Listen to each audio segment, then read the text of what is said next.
over and over again to release these criminals back on the streets. The debate over so-called sanctuary policies has real consequences. It has consequences for our law enforcement officers, but also for the families that live here and the businesses that are just trying to provide for their community. Governor Pritzker and Mayor Johnson are answering that question every single day of who should be our priority, who should be our responsibility, and over again, they're choosing criminals. In just the last 7 months, ICE has issued over 1,664 detainers in Chicago alone. 1,664 detainers we have lodged against violent criminals, and that is a 106% increase over what was issued during the Biden administration. Unfortunately, Chicago and its leadership has only honored 8% of those. That means every other person, when they're released from paying for the consequences of their crimes, back onto our streets without any notification to individuals or to the families that have been victimized by them. By getting those 8% at least off of the street, the brave men and women of ICE are saving American lives. Yesterday we announced that now our ICE officers are facing a 1,000% increase in assaults against them. And you read about the stories and hear what's happening from coast to coast every day in our national media and in our press. But it's in large part due to the pro-sanctuary state and cities policies and the language of elected bureaucrats and politicians that are reckless with their lives and endangering their families. Every public official should talk about and work to protect people, to keep them safe and American people's lives safe. I want you to look at the contraband that's in front of me.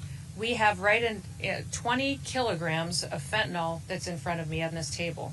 That's enough to kill 10 million people. And here out of this office, this was interdicted just days ago here in Illinois. And because these federal officers have been out on the streets picking up criminals and dangerous individuals, we were able to take this 20 kilograms of fentanyl off the streets and save over 10 million lives. They're also keeping these weapons out of the hands of criminals that would use it to rob and assault and to murder individuals in these communities. Unfortunately, all of the politicians that have spoken out against their efforts, their desire appears to be that they would like to have more of this on their streets. More drugs out there for their kids and families to be victimized. More guns out there committing crimes. That is not the work that we do in ICE. The work that we do is to protect people and make sure that we remove these weapons and drugs off of our streets and hold those criminals accountable who would go forward and continue to use that to harm individuals. I just want to ask you for 3 things today.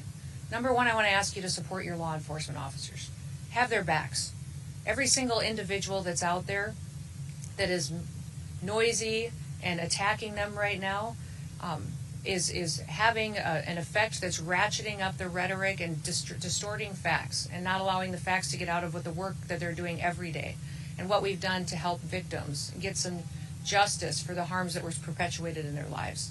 Those of us that appreciate the work of our law enforcement officers, the fact that we're a country that doesn't pick winners and losers. We apply the law, and if we don't like the law, we should be going to Congress to change it. But that is what these law enforcement officers do, is they continue to uphold the law and make sure it applies equally to everybody. Second thing I'd like to ask you to do is stop putting criminals first. Stop making them the number 1 priority.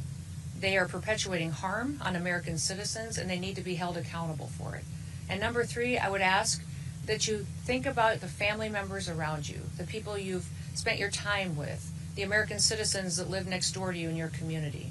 Start thinking about what kind of a community they want to live in, what your city should look like, what their families deserve, and put them first. Make them the priority because they're the ones who have invested in this country, and keep it safe and keep it productive and keep it the best country in the world. We'll never apologize here for protecting the American people, but we're going to continue to arrest dangerous, criminal, illegal aliens. We will defend the homeland.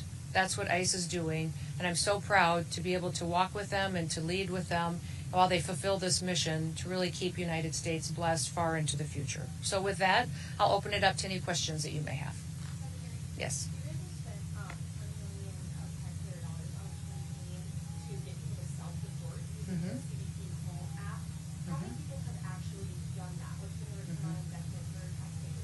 Well, actually, the 20 million campaign was to send a message to people that if they were here in this country illegally, that they should go home on their own. If they wait until we arrest them and we have to remove them, they'll never get the chance to come back to the United States. So it wasn't just on the app, it was also encourage them to voluntarily go home. We know thousands and thousands of people have used the app, but we also know that hundreds of thousands of people have left on their own, not utilizing a government program to do so. I've been to, I think, 10 different Central American and South American countries and visited with their presidents, with their foreign ministers, interacted with the Department of State, and over again I'm hearing that hundreds of thousands of their citizens are coming home voluntarily. They've seen the ads, they've seen the messages on social media that if they go home on their own, they'll get the opportunity to come back to the United States the right way. And so most of these countries as well are setting up programs to welcome their individuals home.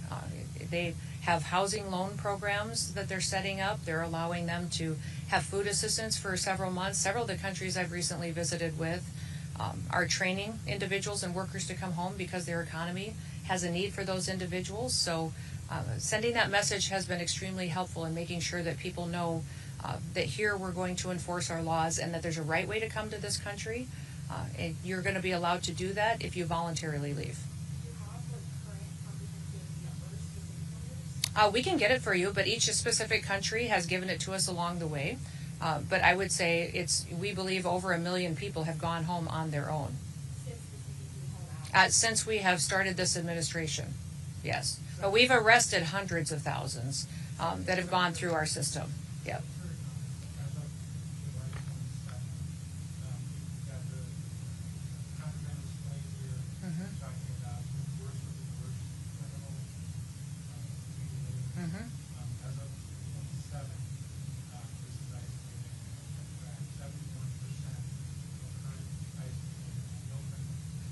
That's not true.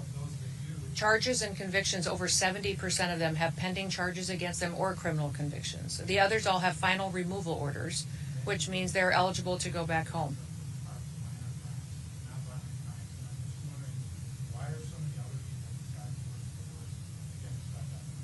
Nobody's getting swept up. We're running targeted enforcement operations across the country. And using our case files and our information to know who is a criminal in this country that needs to be removed and who has a final removal order. Nothing's changed. Huh? What's wrong with our targeting?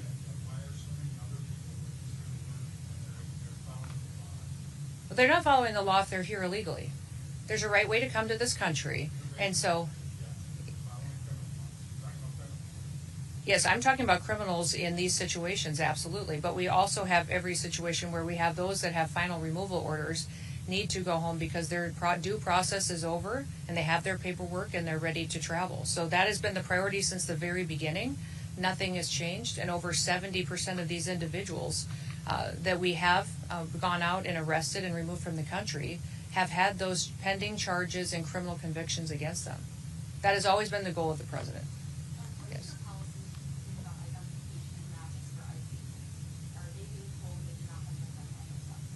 ICE is always wearing something that identifies them, who they are, and what operation they're out on. I would say that they wear masks at times to protect their identities from dangerous situations. The leadership teams, we leave that up to them to discern what's necessary in certain situations. And with the rise in violence that we continue to see against these officers, with that 1,000% increase, it's making sure that they are safe while they do this job and that they get home to their families at night too is incredibly important. Yes, I would like to see that because they have identification, they have gone into situations, and when they have been out looking for these dangerous criminals and have been verbally identifying themselves, and if there is a mask required, it's for their safety because of the situation that they're encountering. Like that?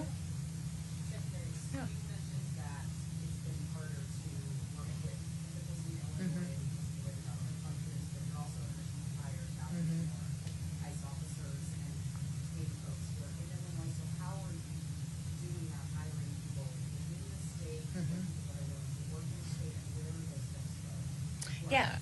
Yeah, the response has been overwhelming.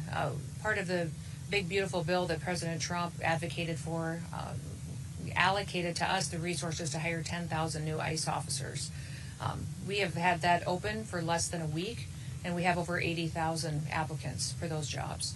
So they're from all over the country. Some of them are retired ICE officers that want to come back now that they're going to be allowed to do their jobs. Some retired CBP or other federal officers. And then we also have a huge amount of interest of people who just want to have their backs and work alongside them. So what we're doing then is to get them trained up as soon as possible. Is we'll be training them through our federal academy, but we're also going to stand up some pilot areas of where people can home, have signed up and have offers from the federal government. We may do a training right here closer to home so they're not away from their families for so long. So that's being worked out as we see where the final offers are coming from.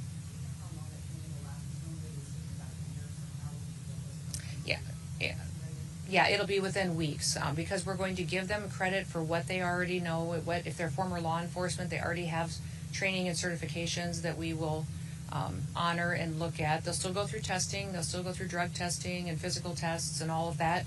But we want to make sure that it's an expedited, where we check the box if they have the experience, then it helps us not keep them stalled out in an academy for weeks at a time. Sure. How ICE operations have been impeded by sanctuary city policies, if they have, and do you feel like you're still on target to reach the amount of arrests that you would like in those sanctuary areas? Well, the lack of information sharing is hard. I would say anybody who serves in law enforcement would say they're used to partners. They're used to being able to call up a local law enforcement officer, a sheriff, a highway patrol officer, and say, hey, do you have any information on this individual that is a murderer that's been cited in your city? That's not happening in Illinois. And when we're calling on those most dangerous individuals, when they're being released from your prisons, they're not even letting us know, not honoring our detainers. When we lodge a detainer against someone, it's when you let that person out of jail who's been paying the consequences, let us know so that we can pick them up and get them out of the country.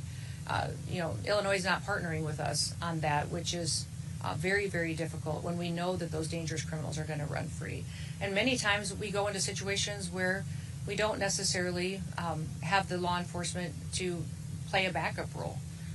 There are times where we bring more individuals in, more federal officers, because we believe we need to do that for security reasons. So we have great partnerships across the country, over 800 of them, with state and local law enforcement in other states. We wish we had that here. We wish we could build those partnerships. We're gonna keep plugging away, and for us, it's about getting dangerous people off the streets. So our target is to get dangerous people off the streets. Last question back there.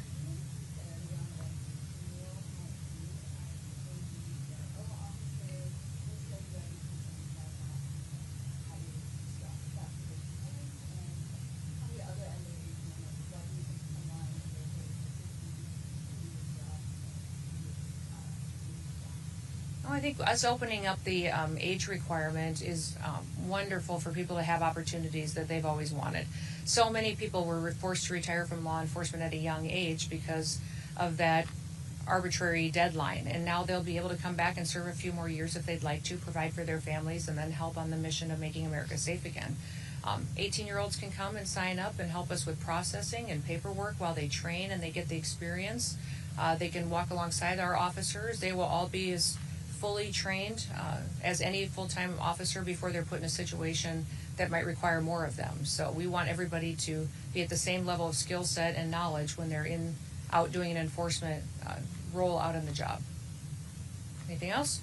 Yeah, Yes. I don't expect you to know the details of that specific case, so I wanted to give you a little context that calls for a broader answer on the question. About 4 months ago, I publicized the arrest of 2 men that be responsible for a mass shooting in Chicago.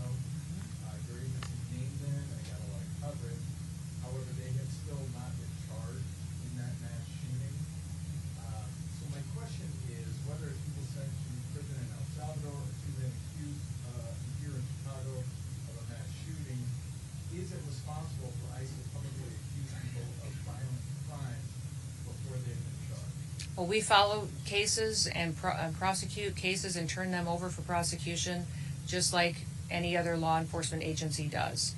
So when we sweep up somebody who's committed an act of violence like that and turn it over, that is public information that is out there. And people need to know who is perpetuating these crimes, and we continue building cases then on who they're affiliated with. Is there further dangers? Our investigators are some of the best in the country that are out there making sure that not only is that person now incarcerated, but who were they affiliated with that could be another danger that we need to continue to look at. So Even if they haven't been officially charged? I would say we follow the exact same process every federal agency does, every state agency does for law enforcement. So we have not changed our methods or how we handle cases or how we even communicate about them than we have since the very beginning, or how the Biden administration did, or the Obama administration. We do it exactly the same. What I wish is you guys would talk about the victims more. How many people were shot in that mass shooting? How many people were victimized? How are their families doing? You all spend so much time talking about the poor justice for these criminals that are harming individuals every single day, and you don't even think twice to go talk to a mom who's now lived for a year and a half without her daughter. Go talk to somebody and see how they're doing, trying to get their kids to school, not sure if they're safe. So I would encourage you to remember that there's always victims in these situations, and many times you're focusing on the one who made them a victim. Thank you. You guys have a good day.